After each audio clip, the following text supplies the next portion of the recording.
Assalamualaikum warahmatullahi wabarakatuh dan salam sejahtera. Terima kasih banyak kerana sudi datang untuk menonton video saya pada hari ini.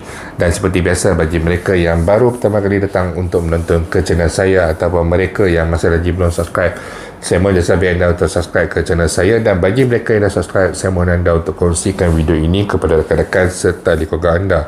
Semoga apa yang saya nak kongsikan sedikit pada hari ini adalah satu perkongsian yang bermanfaat untuk kita semua, insya-Allah. Okey, jadi semalam saya mendapat banyak persoalan pada sebelah petang berkenaan dengan apa dah jadi dengan tuntutan KWSP kita ini, memandangkan dengan masih lagi tidak ada sebarang kerajaan yang tertubuh, tidak ada lagi sebarang Perdana Menteri yang dilantik daripada mana-mana, sama ada daripada Pakatan Harapan ataupun Perikatan Nasional. Ini juga adalah berikutan oleh mungkin boleh dikatakan penarikan diri daripada ahli-ahli parlimen Barisan Nasional, yang mana kita tahu mereka adalah merupakan kingmaker dalam penentuan siapa yang akan menjadi kerajaan.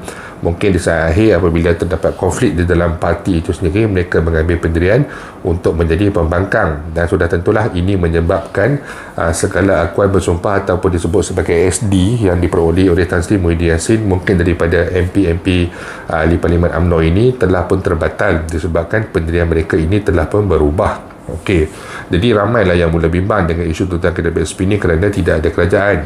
Yang keduanya pula dengan isu Unity Government, iaitu kerajaan perpaduan, yang mana sudah tentu kita tahu apabila dikatakan kerajaan perpaduan ini, jadi salah seorang akan menjadi Perdana Menteri dan kemungkinan besar pula salah seorang akan menjadi Timbalan Perdana Menteri.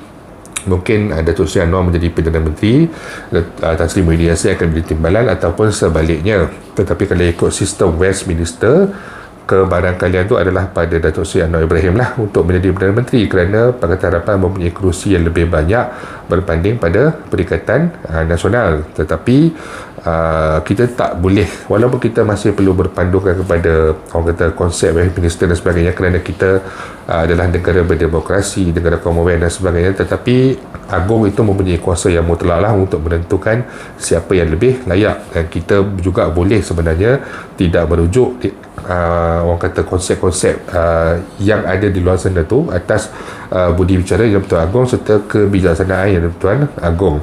Namun kalaulah kata berjadi persoalan semalam lah sebelum kenyataan Tan Sri Muhyiddin Yassin, kalaulah terjadi unity government, sudah tentu KWSP ini akan kelihatan sukar kerana seorang nak buat tetapi seorang lagi tak setuju. Jadi isu ini mungkin akan berlarutan di dalam sidang parlimen dan sebagainya, yang mana mungkin tidak akan mendapat undian ataupun orang kata muktamad yang cukup, memandangkan ada penentangan daripada Datuk Seri Anwar Ibrahim sebelum ini dan juga Datuk Seri Zahid Hamidi sebelum ini yang tidak bersetuju dengan isu KWSP ini.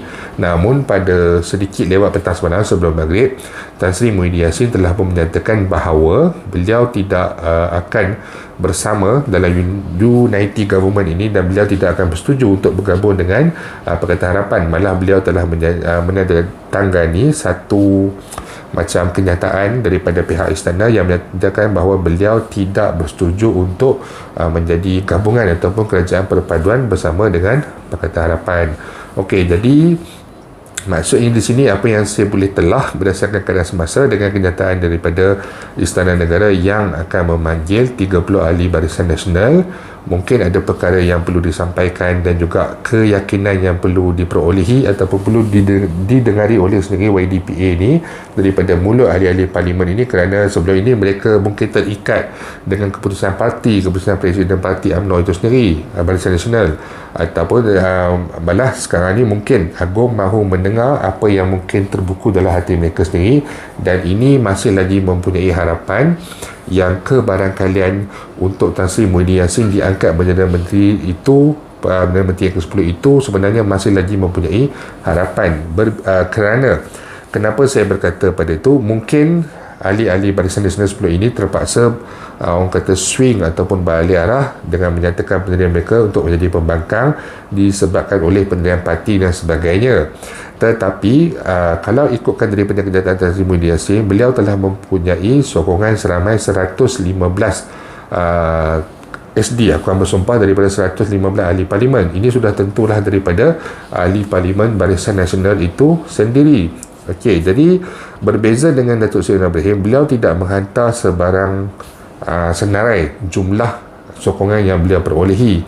Tan Sri Muhyiddin Yassin telah pun menghantar pada kemarin sebelum jam 2 petang seperti yang telah diminta awal oleh YDPA sebelum ditangguhkan atas permintaan Datuk Seri Ahmad Zahid Hamidi. Ini menunjukkan sebenarnya Datuk Seri Tan Sri Muhyiddin Yassin mempunyai sokongan yang mencukupi, tetapi disebabkan isu dalaman dan sebagainya, jumlah kerusi itu telah pun berubah. Namun dengan hari ini perjumpaan dengan 30 ahli Barisan Nasional pada pukul 10.30 pagi di Istana Negara, saya yakin perkara ini mungkin akan berubah kerana unity government itu daripada PH dan juga PN itu mungkin tidak akan berlaku. Tan Sri Muhyiddin telah pun menegaskan kebarangkaliannya sangat besar, seolah-olah mustahil akan berlaku.